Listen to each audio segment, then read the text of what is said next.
A little preamble before this starts so people know who you are and Sure. give a little background on you. But yeah, so we could start from the beginning, but while you're talking about like Wings Hauser, like in that How movie, rated is this podcast? How is it rated? Oh, you can use any word you want. Okay. Yeah. I tend to leak a few out. Yeah, well, it was interesting. Don't worry about it. I was married to I was married at the time, and she'd booked a movie with the producer. And it was a small producer over in the San Fernando Valley. And they wanted to see me for this project. And I didn't know who Cole Hauser was, but my wife at the time said, well, yeah, he's kind of a B movie star. He's been out there for a while and stuff like this. And so at the time, I was just beginning to train with a guy named Roy London in Los Angeles. And Roy was pretty popular. He grew very popular, incredibly popular. He was thanked a lot at the Academy Awards and things like that. He was sort of the acting coach. Wow. To the. How'd you connect with him? Did you seek him out? Just knowing from other people? It was a friend of mine. I was probably doing a play with, and actually he said, I'm going with this guy named Roy London, and it was myself, Jason Stewart, Dean Devlin, who now runs Electric Entertainment. We're just a few guys in his living room when he first started out. They just said, this guy's really incredible. So we went and we did that. And one of Roy's things was be active in your acting. Don't sit back, make active choices, make the character opposite you, respond to what you're doing. And if you don't get the response you want, keep going.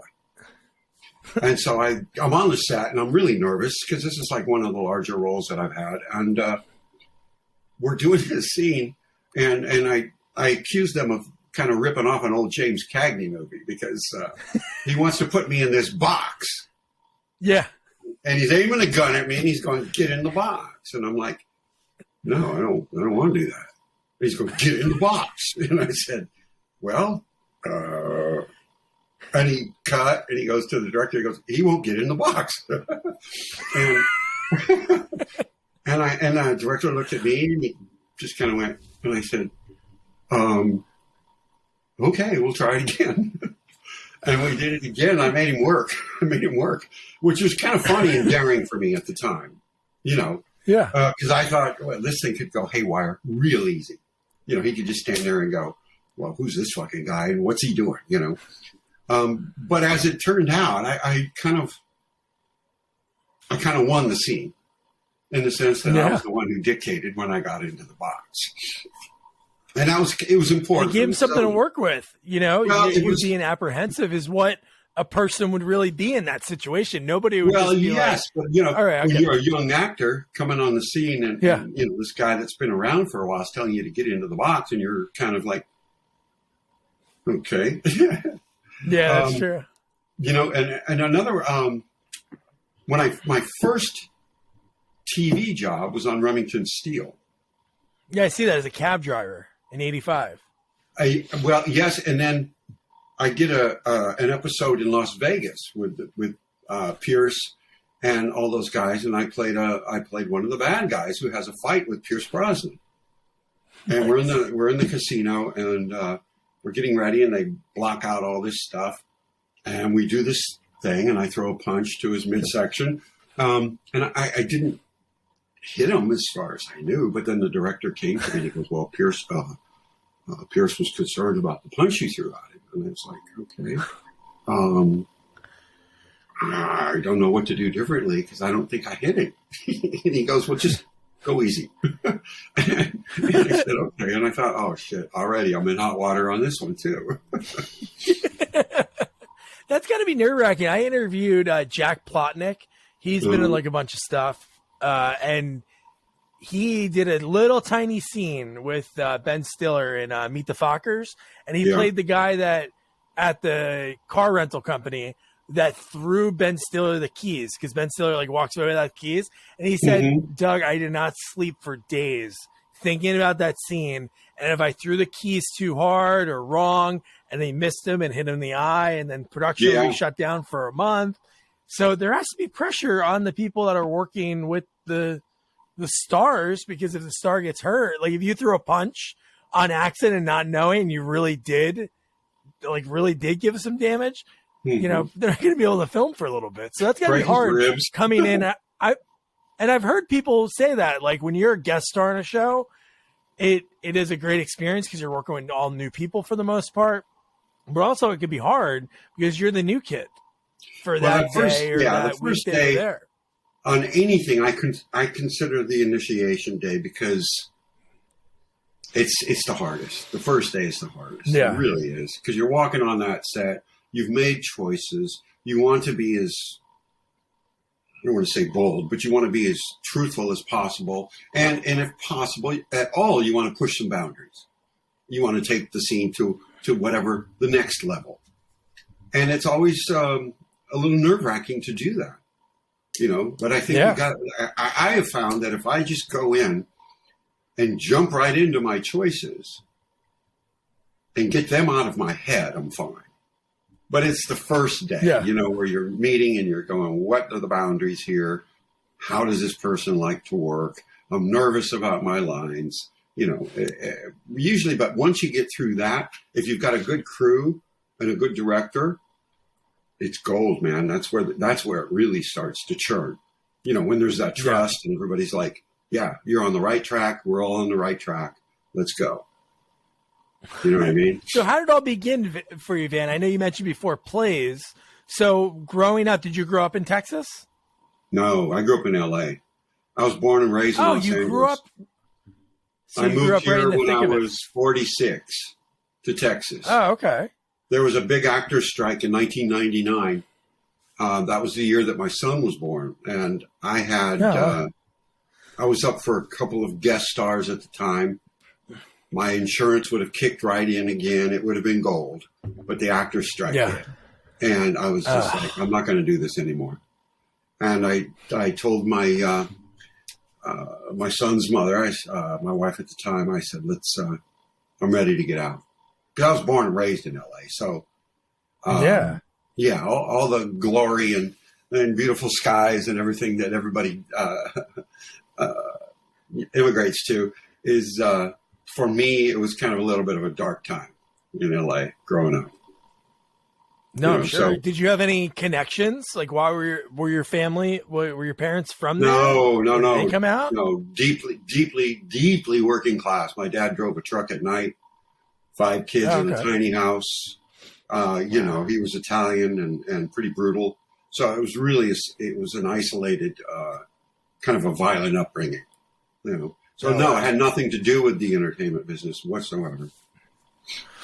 And how did you discover just through school, like elementary school, middle school? Did you discover like doing plays or anything? No, I was barely showing up at school most of my life. Yeah. No, I like to go out. I like to do things. And I was very much into rock and roll at the time. And it was the best time in history for music. You know, the late 60s, early 70s, mid 70s was just in Los Angeles. It was an explosion. So I was on that scene hanging out and watching bands and going backstage and doing this. And my friends always said that I had a knack to do just about anything. I'd always get us backstage somehow, and nobody knew who I was, but they just kind of like, come on. You know, and so we'd get into all these antics and fights and this and that. And my friend said, you should be an actor. I was like, really? He goes, yeah, you know, and I think I had just barely gotten my GED. And then I went to I got my high school diploma like 3 different times, you know, to make up for all. But when I was supposed to graduate, I had the credits of like a 9th grader. Wow. I just didn't go to school. I was just one of those guys. So I took care of all of that. And then he said, you ought to be an actor. And I tried out for a play at the San Gabriel Playhouse in Los Angeles. And I got it. How old were you there? Out of high school already? Like you 19, 20? Oh, I was probably 22, 23. Because I went to a junior college in Glendale, and because I'd never played organized sports, I tried out for the football team. And somehow I made it onto the team. I don't know how, but they kind of considered me the mascot. And we won the national championship that year. Oh my God! Was really odd. But so after that, I decided in junior college to go into theater, which was, if you want to call it that, we just kind of like partied, and then somebody direct the play, and I did a few plays there, and went off and did some dinner theater in La Crescenta, which is a little bit north of, it's a little bit north near the Angeles Crest Forest there in Los Angeles. And from there, I backstreet agents, whatever, just knocking on doors, sending out photos. But the trick was I had no idea who I was or what I was doing. Zero. I had not taken any acting classes at that point. All I did was party at a junior college for a year and a half doing plays. Yeah. So as far as the business side of the business went, I had no idea. And as far as the consistency of the work and the craft, I had no idea either. I knew that I could strike gold, but I also knew that I could be really bad. And I did not know how to navigate those two things or bring them together at all. I didn't know that hard work meant you get better. Your craft gets better. I thought you either had it or you don't. So it was like I had it that day, and people were like, "Ooh!" And then you do something that was just absolutely terrible, and they were like, "Where'd that come from?" And I'm like, "I don't know. I have no idea." So I didn't have a grip on it at all. But it's good that even though you were in that, like what I did when I was that age, like partying, but at least you had those moments to feel that emotion. Like I'm sure maybe other people in that program were like just going through the motion, going on stage, and then when they're done, it left them. But at least you were sort of thinking about it at that time, like, oh, that was really good. Oh, that was really bad. But then how did you come to the realization of that next step of like, hey, how do I take this to the next level? I don't think I really did. I mean, I really had a rough childhood. I really had a rough childhood. So I was scrambled inside. I was scrambled eggs and maybe even burnt on some of the edges. So I didn't quite put it together. I went to acting classes with Roy. I learned some things in there, but still it didn't stick. It didn't stick. Roy would like, the group leader of the evening would call me after seeing class and go, "You wouldn't believe how Roy was going on about you last night." And I go, "Really?" And he goes, "Yeah." And then, and I'd suck really badly. I just couldn't put the two together. I was too much in my head. I took it personal. When I was wrong, when I wasn't good, I took it personal. And I thought, I'm just not good. And then I'd luck out and get good. And so I struggled with that a long time. But I was able to capture gold probably more often than not, And that's perfect for like being on stage. You can't get away with that. Like but in film, you can have a great take because everybody has great takes and people have bad takes. So it's good to have that. So so you're training with Roy and you're doing plays. Mm-hmm. What was the idea? Did Roy or somebody approach you about like Remington Steele or like, I don't know if you auditioned before that for any TV or film, but how did that come to be that you started doing that?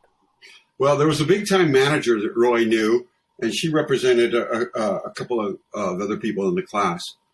And she was like, "You got it. I don't know what it is, but you got it. I'm going to sign you." And so I was like, "Okay, let's do this." And the first thing I did was go out and dye my hair blonde with a very cheap dye. So it turned my hair green. So my first interview with her, she looks up at me and she goes, "Oh, what'd you do with your hair?" And I said, "What? Nothing. And she goes, "You did something to your hair." And I, "No, I didn't." So I'm turning red the whole time. anyway, we did it for a little bit. I was so inconsistent and out of control that she ended up kind of parting ways with me. I think the biggest thing happened was a couple of years later. There was this festival in Los Angeles called the Padua Play Festival, New Play Festival, and it was run by Sam Shepard's sister. And they would take all these new plays out of the Los Angeles area, and they would put them on at a festival somewhere in the basin. And a lot of times it was done, I want to say like out near the Lancaster area. I could be wrong. But this time they were doing it at USC on campus. And it was in their yards and in some of their groves there. So this one, this one was, I think it was called Why Things Burn by Marlene Gromed Myers. And she's a well-known published playwright. And a friend of mine, Mark Feit, introduced me to her, and she cast me in this play. Wow. So we're doing it out there, and, these people are watching. And afterwards, this casting director named Rick Pagano came up to me after the show. And he says, hey, what are you doing for the next 3 months? And I said, I don't know. Why? And he goes, well, clean your slate. Give me a call Monday. So Rick cast Picket Fences. He was casting 5 shows back then. He was one of the biggest casting directors in LA. First thing he did was literally like a week later, had me in for a guest star on Picket Fences. Nice. I get the role. They call me as soon as I get home. I get the role. I end up in Picket Fences, guest starring, and I'm the character responsible for helping Don Cheadle get off the show. I shoot him with a shotgun in that episode. And I have to admit, I did not know who he was at the time. I mean, he was just very kind. He walked in, hey man, how you doing? And I was like, hey, good. How are you? So there was no affectation, or I had no prior history with him or anything like that. He was just a very nice guy. Not many people knew him. The big show that he was in, like right after that, maybe was the one which I never knew until a few years ago, the Golden Girls spinoff. He was on that show, the Hotel, whatever it was called. But, well, he did the Hotel Rwanda. I mean, he started to get into some serious. Yeah, years later. Yeah, like late 90s, early 2000s. But like around the time that you worked with him, I don't think he was in anything big yet. So right. Yeah. Well, I mean, he had a job on a TV show. That's all I knew. You know what I mean? Yeah. Which was like major. And Tom Skerritt directed it. Oh, wait, really? Oh, yeah. That's cool. Tom Skerritt directed it. And who else? I forget the other fellow that played Don Cheadle's brother in it. But he was awesome. The episode, CBS wanted to submit us for an Emmy. They said they submitted us for Emmys. We didn't win that year, but it was exciting. It was really exciting, and it was the work. I'll never forget. I got one note. I'm walking in. I've just escaped from prison. The guy that ran from me, who we escaped together, he ran from me. He ditched me. I find him at his brother's house. I kick in the door, and I stand there, and I got this big gash in my arm, and I go, I need a Band-Aid. And Skerritt goes, okay, cut. Hey. And he goes, come here. He goes, and he whispers in my ear, he goes, you are the baddest motherfucker on this planet. All right, now let's do it again. And I got him right ahead, and I walked in, and I go, I need a Band-Aid. And he goes, yeah. And we rolled from there, and I kind of picked up on where that character was going. But I was really nervous the whole time. I really was. Because it was such a high-profile shoot. I mean, that show was winning Emmy after Emmy after Emmy. It was a high-profile show. Very high-profile. Yeah. What was it like? And the talk on the softball field the next... Yeah, I mean, everybody was talking. They were going, oh, man, your performance last night there. So-and-so said this and so-and-so said that. And I was, God. But I didn't know how to capitalize on it. I just let it sit.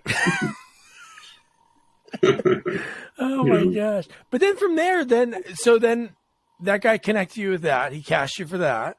Mm-hmm. And then how did, like, the other roles come up? Because we talked about Remy Steel already in 85. 315, The Moment of Truth, you played Plainclothes Cop. then 87 Wheeler and Panic in Griffith Park. Mm-hmm. So there are like, you're working every year. And then I would say, I didn't watch Panic in Griffith Park. I watched LA Bounty. But I would say LA Bounty, man, that's a big role. Your role's like, it was huge. Yeah, it was. I was drinking a lot at that time. Yeah. But it was a big role. And I think that was through my wife at the time, who knew the producer, and I auditioned for it, and they they gave me a role. So I did start to pick up on things that worked for me. I started to develop ideas as an actor, but I really have to say, after Fight Club,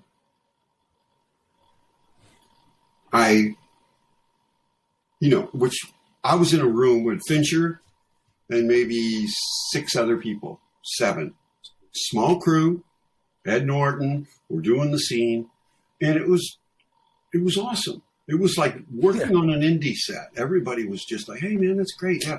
Fincher would be sitting there in his T-shirt and tennis shoes, and he'd go, yeah, that's good. Let's try it again. I like what you did there. Let's do this, I think, Doug, you know what?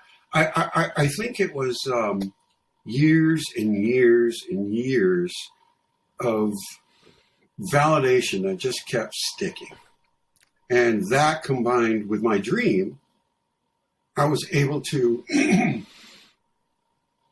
come to a point where I can actually say, and I'm talking about now, where I can actually say, I work and I know what I'm doing. I enjoy my work, and I'm always open for suggestions because it's all collaborative. But I feel like I can go to work. Yeah. I feel like I can go to work. And it was a long haul. When I first moved to Fort Worth, after the actors' strike, my wife wanted a divorce. So I was here 6 months in Dallas, not knowing anybody. Gave up on LA, and she goes, I want a divorce. And we had a 1-year-old son. And because of the way I was raised, I thought, I'm not going to be a vacant dad. I'm not going to be a brutal dad. I'm going to be here for my son. So what I did was I quit acting for 10 years. Quit. Just to be every day at my son's door, knocking on the door, saying, can I see him for 15 minutes today? That's great. So I did that for 10 years. I watched him grow in school. I went to every event that he had.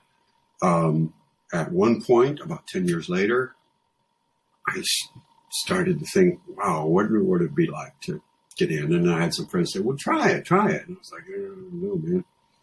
But I auditioned for a play over here, got the play. Within 3 years, I had a Best Actor award in the Dallas Film Critics, DFW Play Theater Critics Best Actor, Best Written New Play, a play I wrote, a one-man show. Nice. I'd sort of done more than I ever imagined I could do in the theater world, but that was still my cushion, Yeah. I stayed there, and I think I wore my welcome out, at least for what I wanted to achieve. I stayed longer than I should have. Then last year, about a year and a half ago, right after COVID, I said, I'm not doing theater anymore because the theater scene just got too crazy. Everybody was canceling everybody, and it was like, you open your mouth the wrong way and you're being canceled and people are picketing your shows. And I said, I don't want to be part of that. So I said, I'm going to focus on my film work. And I've probably booked, and you're busy. Like the last couple of years. Yeah. Oh, yeah. You have a lot of things on here the last couple of years. Yeah. Yeah. So that's what I'm looking at today. And I'm telling you, I'm just starting. That's what it feels like. I'm just starting again. It's kind of exciting. That's what acting is. If you think about it, it's really hard. It's very rare that you have somebody that is like in a ton at every age of their lives. Like there's like these ebbs and flows. Yeah. So this might be Van's time to shine. To be honest, there's a lot of actors that get to that. You have to have a look.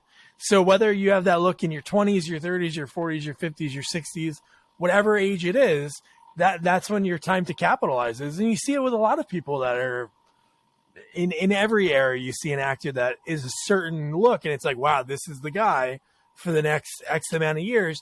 He's going to be cast as the mayor, the judge, the cop on all the guest starring roles. But one thing I have to say about you in like those 80s and 90s, like definitely like the two that I watched that I remember you most from are like Silent Night, Deadly Night 5.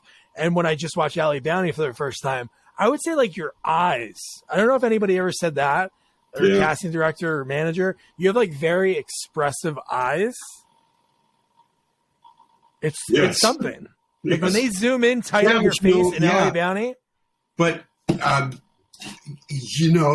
say the eyes are the window of the soul. I believe that. And I don't think I was ready to completely share what I had inside. Yeah. So those things that you saw were not the full artist. They were... I don't have a problem looking anything and anybody in the eyes these days. Yeah. I think back then, as an alcoholic, you always got some shame you're carrying around. You're carrying around extra baggage. And if you can weave that into your work somehow and get away with it, that's what I always felt like. It's like John Lennon said, when you're crippled inside, that's one thing you can't hide, in one of his songs. And I thought to myself back then, that's what it was. I was hurting really badly inside. I did not know that the world needed to see that. So I kept a part of it hidden.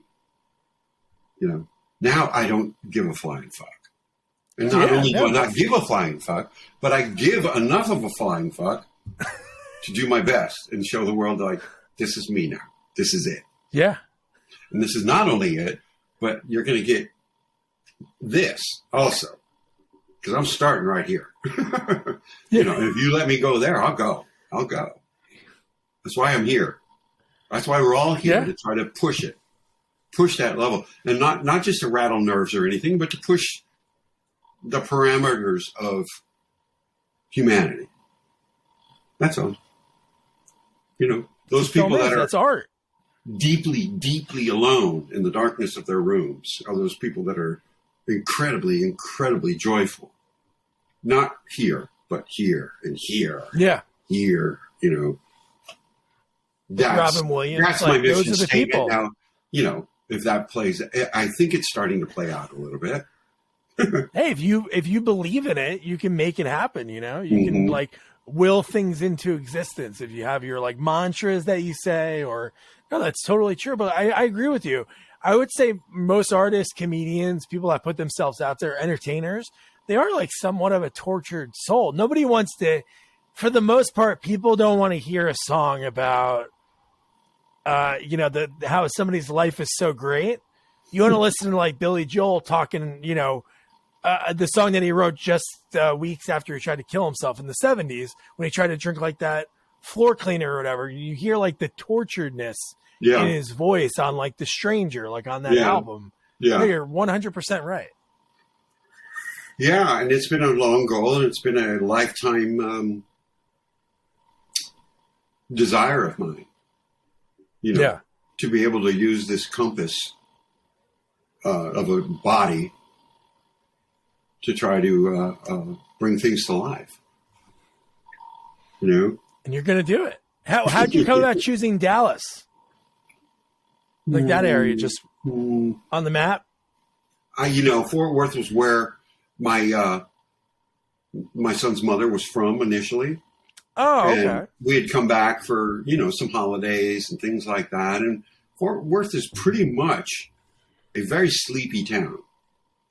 It's a conservative, sleepy town. When I visit there, whenever I would have a chance to visit there, it always reminded me of Glendale, California, like when I was growing up. Main Street, not a lot of people, not a lot of distraction, not a lot of the world creeping in. And Fort Worth was kind of like that. And so I considered for my son, I didn't want to raise him in LA. Yeah. And I thought he might be able to get a kind of homegrown childhood. He might have a better chance for something like that in Fort Worth. And that was where's he at now? Is he still in Texas? Is he still in Texas, your son? Yes. Last year he just graduated UT Austin. He's down in Austin, living in Austin. And the funny thing is he denied it his whole life. I said, don't you want to get into the film industry? No, Dad, no. In school, and he played football and did some of that stuff and ran around with frat boys and stuff. And I'm saying, okay, all right, cool. You don't have to. No problem. I said, do you want to act? He goes, Dad, I don't want people watching me. Okay. So about halfway, he gets into UT and he has to transfer in mid-semester because out of the junior college there. Yeah. And so he transfers in. The only thing available is geography. So he goes, okay, I'll major in geography. He wanted to grab a chance to to graduate out of UT. So he took it and he ended up with like a 3.7 grade average in geography. Wow. And I was so proud of him because he just took something he knew absolutely nothing about, probably had no desire whatsoever. And he made gold from it. But now he's hitting the pavement down in Austin trying to get jobs in the film business. It's in his blood. He is? Look at that. It's in his blood like you wouldn't believe. And it just What was it like when you moved there in like 99? Austin's not too far, right? From where you're at? No. So like was there anything like hours. Oh, it is that far. Okay. Mm-hmm. But do you remember going there back then? Like what was the scene like then? Cuz now it's like what Portland was in the 90s. Yeah. I lived in Portland for a few years. Yeah. But from what I hear from people, like Austin is like what Portland was net 90s, 2000s. I'm glad he's down there because it's it's probably the most open-minded city in Texas for sure. Nice. By a long shot. By a long shot. 100%. Yeah. Yes. And he's he likes it. It's crowded. It's probably just more of the same of what you had experienced, more of the same. So he's digging it, but now, like I said, he wants badly into the film business. That's great that he transferred in. I thought your story was going to be that when he transferred, there was only one class available, and it was acting. Because that happened to Robert Hayes. That's what happened to Robert Hayes. Is it really? When I interviewed him, that's what happened. He's a California kid. His dad was in the military. They moved to a base in Nebraska when he was like 18. He was like so pissed off that his surfboards were wasted now because he had to live in Nebraska. They were only there for a year. So he transferred like mid-semester. I think he ended up going to UCLA or USC or something. So when he was doing his classes, there was nothing available but acting. And then from obviously the rest is history that he took the acting classes and he fell in love with it. But that's so great that he took geography, 3.7, and then now he wants to be like that. He wants to follow into the footsteps. And there's a big scene there for whatever kind of creative arts he wants to do. There is.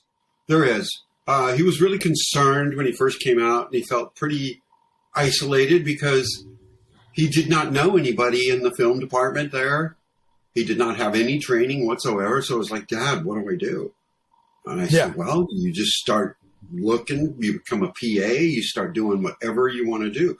He wants to produce and, maybe someday direct. And so, and he's kind of got a little foot in now, he's got a foot in the door, and I'm happy because he doesn't feel so sort of outside of it all, You got to give him your tips from when you used to get backstage. Whatever tricks, the gift of gab that Dad had. I don't know what I did, man. I can't tell you. I look like somebody. I think they all thought I was. Yeah, somebody. I think it's a combination of that because me and my wife get that. Like whenever we go places, people always like open up to us and talk to us at bars and everything. Right. And same thing, not backstage, but like I could really get into anywhere. Like whenever we go anywhere. So maybe you just had that look that people wanted to talk to you. Oh yeah, people have it. I know. I have no idea because I could be a real jerk too. when you get backstage. But before that, you got to be nice until you get there. But it's good nowadays with filming wise and having a dad at his disposal that has chops. Like when he wants to film something, I'm sure if he asked dad, you'd be in it. But it's all that absolutely. That's what I've learned, that I wish I can go back in time, because I like doing filming and stuff. Not nowadays with 2 kids. It's hard and I have to make time for it. But when I was younger and I used to shoot stuff, I used to just like shoot something and then like not finish the project, shoot something, not finish. But nowadays, I think there's such a great opportunity with like cell phones, the way they could shoot, and the ability for like rental equipment places. Like there was like maybe like a couple of those growing up, but now it seems like there's more and it's more affordable. But it's all about just finishing a project, because you know what's going to happen. The next one you do, you're going to learn from your mistakes from the Like the first time I interviewed, like you asked me before we started recording, like when I first talked to Jerry Minor and like Jason Kravitz, like the early people are like Lance Kinsey from Police Academy. When I go back and listen to him, I'm like, what a moron. It's not that I was saying dumb things. It was just that I wasn't as confident and my editing skills weren't as good. So you hear like some of the different things. And sure, with filmmakers, even like a David Fincher, maybe like when he was shooting music videos, because that was his in to directing. Maybe when he went back, if you watch one today, he'd be like, what the hell did I do there? Or what the hell did I do with this? No, so it's all about just, But the one thing that I tell my friends regarding what you spoke about is a half-finished project will not teach you anywhere near as much as a completely finished project. 100%. You've got to finish. I've had 15 stories I've been writing, and they're all just in pieces. Finally, I've got 4 books on Amazon. I've got 2 more that I haven't published yet. I'm finishing things. I'm seeing them to their fruition. What kind of books are they, Van? What kind of stories do you write? The first 3 are autobiographical. Whoa, I got to check them out. And I've done probably a lot more than you could imagine just by fucking up. But I fucked up in great places. London, Greece, and I was just this kid from Glendale who ran Main Street in his bare feet. And I had a dad who didn't know how to sign his name, but I wanted to get out. Yeah. I wanted to get out. So I busted out and I just went out and I kind of raised hell in a lot of places. Nice. That was me. me. Check them out. No, it's cool that you did that. Writing, I think, it's a hard craft because you're kind of like with yourself. And a good thing, it's great because you're not depending on someone else to finish the project. But in the other hand, then it's only you. Well, it is. That's held accountable. Yeah. Yeah. And I've written scripts with my writing partner, and it's great to have someone else to be able to be like, hey, we're going to write this week. And you have somebody that is like your checks and balances. Yeah. And it's so great that you wrote 4 books. My first book was about when I sold everything in 1982.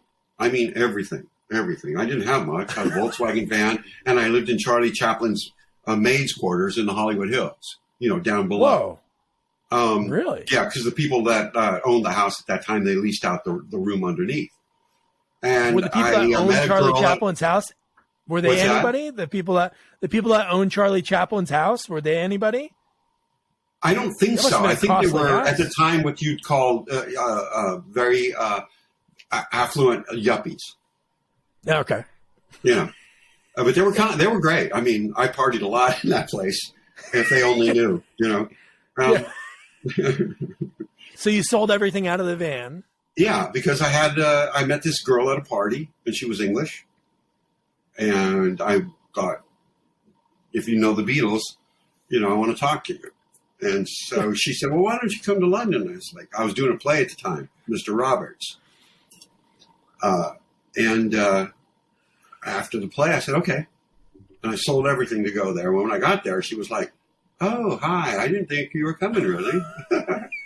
So I ended up staying for like 2 years. And I met up with Ava Gardner, Jill Bennett. I hung out with Charles Gray. I hung out with these amazing people that I just happened to stumble upon for 2 years. And that's when I came back and I started going to class with Roy London. But again, I found myself in situations. Yeah. I was this dude from California who found himself at the at the Royal Ballet watching Baryshnikov, dance, and I'm like, what the fuck am I doing here? That's in insane. A good way. Yeah, totally. Yeah, Oh my God, that's awesome. So no, I have to look those books up. I'm sure you wrote them under your name, right, Van Quattro? Oh yeah, but they're risque. Cool. I wouldn't. They're not for kids, I suppose. I won't read it to my my 3-year-old and my yeah. They might laugh and go, "Oh my gosh, you did that again?" They might get a chuckle out of it, but I tell on myself a great deal. Yeah, no, it's good. You have to be honest, and then people feel that when they're reading, when they know. Yeah, are, some appreciate it, some don't. Believe me. Oh my God. So Van, I have to ask about. This has been so much fun. Silent Night, Deadly Night 5, the toy maker. So I interviewed Brian Yuzna. Yeah. And I know his kid was your kid in this, right? Oh, was that his him? son? That I believe so. I know his son was in the movie. I thought his son played the main thing. But so what was it like that kind of role? Like to be in that was your first, and I think only horror movie? I know you die in other movies and other I think things, so. He was. I don't remember how I actually booked that thing, but I remember Brian was awesome. I liked him a lot. I don't remember if that was like through my agent or through some kind of connection or what, but it was. We just shot the one night on it. Yeah, and it was fun. I enjoyed it. I was much younger, as you can see in the picture. Yeah, I mean, there wasn't a lot to do, but it was fun. It was a cool scene. It was a cool Is scene he to work still with special directing? effects. So when I talked to him, he was still like writing. He wasn't directing anything, but no directing. But he's a storyteller. His story is pretty cool too because he grew up. His dad was military based. I don't know if he was in the military or he was like contracted by the military to do stuff, but no, he was definitely a storyteller. I think he's the longest interview I did. It was an hour before he arrived into doing film stuff, but no, he was like a big hippie, sold all his stuff, owned like an art store in North Carolina. That's cool. Sold all the art supplies to like Duke and North Carolina students. Like, really, he was very, very interesting. But no, I guess that wasn't his son. His son played Lonnie. That was his son, Conan. I only met the kid, the mom, and probably that's it, right? That's all I worked with on that. Yeah, that's all I. Yeah, the kid was William Thorne. He wasn't really in much after that, but what a freaky scene! Like he walks in on you and Jane, and then the kid opens the door, which, man, I couldn't imagine. As a kid, I had no fears of anything, but now having kids, I would like get so nervous hearing that my daughter opened the door in the middle of the night to open up a package. But your scene was kind of cool the way it was done. And Brian's known for that in his career. All of his movies have like really cool special effects, which this movie has. And when he directed the fourth one, but yours is cool when the thing wraps around your head and it's just neat looking. Yeah. And then they said, you're going to get the poker in your face. And I was like, all right, let's do it. Oh, yeah. Yeah. So. Hey, I think I've got about 5 more minutes. I'm sorry to. Oh, that's fine. This is no, that's perfect. No, they're usually about an hour. So one question I like to ask people before they go, obviously we talked about like you're growing up and everything, but when it comes to like on set, did you grab it? I know you sold everything in 82, but from when you started being in film and TV, did you ever have any keepsakes? Did you keep any scripts? Did you keep any? Oh yeah, I've got. Like, mementos. Not very many. I've got the original script from Fight Club, which was the working script. That's awesome. Yeah. No, I can't say that I have. I'm not that kind. Well, I mean, I collected baseball cards, but I'm not that kind of a person, that especially now I'm getting older. I mean, now that I'm getting older, I mean, I might, if I get the opportunity, get something to give it to my son. I've got, I mean, I don't know if you could see that on the wall there, but that's, well, there's that picture. See that up in the corner? That's Jill Bennett. And Jill Bennett was a major stage and screen actress in England. And she was married to John Osborne, the playwright, who John Osborne had Academy Awards. If you look him up, he changed the history of English theater. But I was hanging with her when I was in London. So this is from the Royal Court when they did John Osborne's play, Time Present, when it premiered there. And it's signed by Jill. And so that means a lot to me because, Jill and I were pretty close at the time. So I've kept that over the years. But, most stuff, I was too reckless. I lost it. Patti Smith, I saw her in concert, one of her first concerts in Los Angeles. And we were backstage with Iggy Pop and Lou Reed. And she had, somebody handed her a T-shirt that said, "Who the fuck is Patti Smith?" And I go, "Oh, man," I was talking to her. And I said, "I want one of those." And she goes, "No, there's only like 4 of them for the band. I'm really sorry." So we talked a little bit more. And, of course, I was drunk and like, "Hey, wow, let's go." And then she goes, "You know what? You look like my brother. And I'm going to give you this shirt." So I had her "Who the fuck is Patti Smith" T-shirt for a while. But, again, who knows what happened to her? I've had things. So to answer your question, I've had things, but I sort of lost them through time. Yeah, sometimes it's like, when are you going to look at it again? Like that's what some people say when I ask them that. They'll have like the end of shoot, like shirts, they keep scripts, but you know what? Of all scripts to keep, Fight Club's a good one. The working script for that's pretty neat. Oh, I think so. It's got the original notes and, a lot of revisions and, yeah, I was really proud of that. I mean, so one more question, then I'll let. Yeah, just one more question. I'll let you go, Van. This has been great. Sure. So Sybil Danning, obviously at that time, even like Wings, they were both like B movie stars. But man, I gotta that movie is so. I really like that movie. Like not genuine, like it's so bad it's good.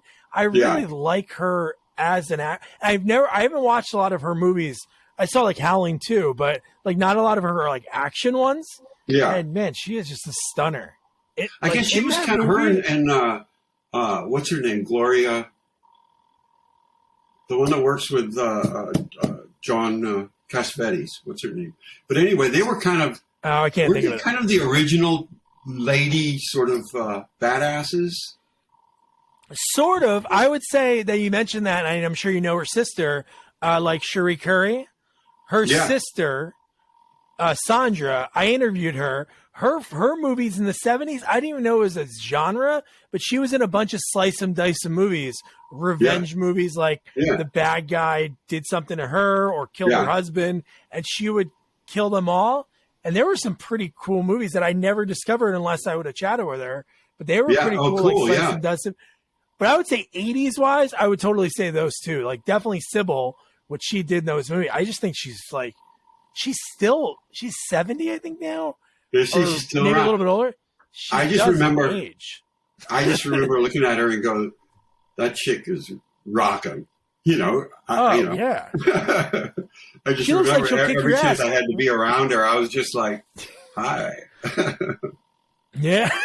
When she peeks into your car, she's going to take you out. I know. It was great. Great. Man, Van, I'm happy we connected. I wish you nothing but the best. And I'm going to check out your book because dude, such a cool they're quick. They're easy reads. Cool. They're in the way it's written. Emotionally, they're kind of tough. Yeah. But I appreciate that. And if you ever want to revisit, I got a couple of projects going on in the first quarter that I'm excited about. Okay. I got a couple of movies that are coming out here, like next month. 5,000 Blankets is coming out. And also a movie called Out of Exile, which I'm very excited about. It's a movie out of Oklahoma, and I think you'd really like it. I think Sweet. it's Well, no matter what, really, I'll put him. We can chat again, or what I do is I'll have a dedicated page on the website that'll be like sequelsonly.com/Van Quattro. And I'll put links to all your stuff in there too. Great. But no, it would be fun to chat again, man. Yes. Very interesting. Oh, I'm sorry we got to cut this short, but I've got a lot to talk about. no, If somebody wants to listen. You know what I mean? No, it's great, man. I appreciate it. Enjoy the rest of your Sunday. Thanks for doing this early, and talk to you soon. Best of luck. All right, man. Peace. All right, man. Bye.